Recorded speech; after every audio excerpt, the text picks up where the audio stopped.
है ना तुम्हारा बस का भी, तो चुप रहो तुम भी। चाहे कुछ भी हो जाए, शासन को पता चलना चाहिए कि हाँ आंदोलनकारी क्या चीज है।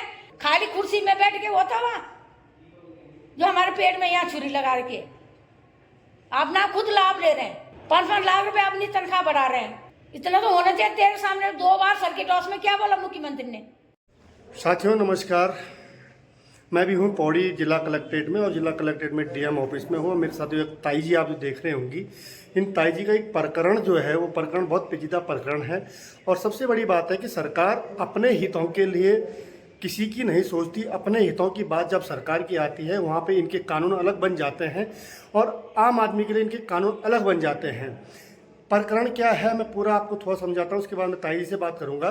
प्रकरण ये है कि ये ताई जी जो है उत्तराखंड राज्य आंदोलनकारी हैं, जिन्होंने उत्तराखंड की लड़ाई में अपना पूरा योगदान दिया और आज ये कलेक्ट्रेट के चक्कर काटने का कारण ये है कि इनको आंदोलनकारी की पेंशन मिलती थी और आंदोलनकारी की पेंशन मिलने के साथ जब इनको इनके पति की डेथ हुई तो इनको पारिवारिक पेंशन मिलने लगी और पारिवारिक पेंशन मिलने लगी। इसके बाद ये प्रकरण जाता है तो इनकी जो आंदोलनकारी की पेंशन थी वो बंद कर दी जाती है, जो बिल्कुल गलत है और ये नहीं होना चाहिए था।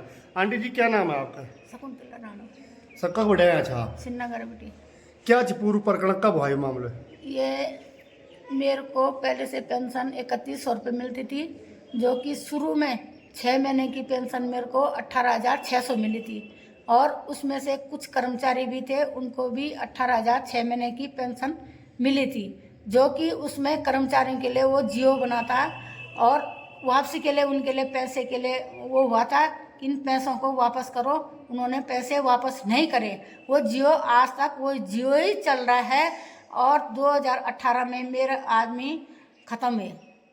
7 जून को वो पेंशन ले, 8 जून को वो 18 में ख़त्म हुए, है ना।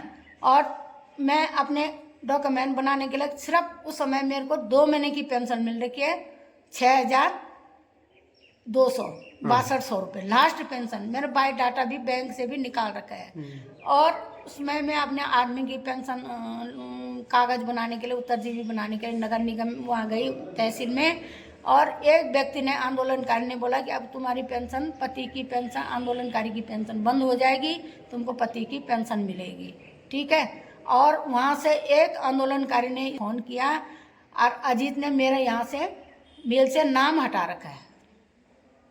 देखिए बात कर रहे हैं किसी कर्मचारी का नाम ले रहे हैं, लेकिन कर्मचारी के ऊपर ये बात नहीं होती है। कर्मचारी क्योंकि कर्मचारी अपनी तरफ से नहीं कर सकता है। अगर शासन ने, सरकार ने अगर इस प्रकार का जो इसके बाद यहाँ जिलाधिकारी कार्यालय से वो कागज़ वहाँ शासन में जाता है, शासन में कागज़ आता है। लेकिन दुर्भाग्य की बात यह है कि जहाँ विधायक एक बार विधायक बनता है, फिर दूसरी बार विधायक बनता है, तीसरी बार विधायक बनता है या सांसद बनता है, उसको सारी पेंशनें कैसे दी जाती हैं? ये इनके लिए ये कानून क्यों लागू नहीं होता? इनके लिए कौन सा जियो लागू क्यों नहीं होता है? और आंदोलनकारी और पारिवारिक पेंशन का एक अलग मैटर था, ये इनको मिलना चाहिए था, लेकिन कहीं गलत हुआ है। और हम सरकार से अनुरोध करते हैं कि इस प्रकार इस जियो को देखना चाहिए कि जो पारिवारिक पेंशन का मामला अलग है और व्यक्ति की स्वयं की पेंशन का मामला अलग। आप सरकारी नौकरी में हैं तो आप आंदोलनकारी की पेंशन नहीं ले सकते हैं, लेकिन जब ये पारिवारिक इस स्थिति में थे, जब इनके पति जिंदा थे तब इनको पेंशन दी जाती थी। अब इनके पति खत्म, इनको पारिवारिक पेंशन मिल रही है, तो आंदोलनकारी की पेंशन बंद होने का क्या सवाल बनता है, औचित्य बनता है? तो इसलिए सरकार को सोचना चाहिए कि ऐसे लोगों के साथ इस प्रकार से न्याय होना चाहिए। और इन्होंने जिन लोगों ने उत्तराखंड की लड़ाई लड़ी है, उत्तराखंड के लिए अपना सर्वस्व न्यौछावर किया है, आज उन लोगों की ये स्थिति हो रही है, ये बड़ा सोचने विषय है। साथियों धन्यवाद, नमस्कार। और इस खबर को इतना शेयर करें कि जाके शासन तक ये बात पहुँचे और इस प्रकार के प्रकरण का जल्दी से निस्तारण हो।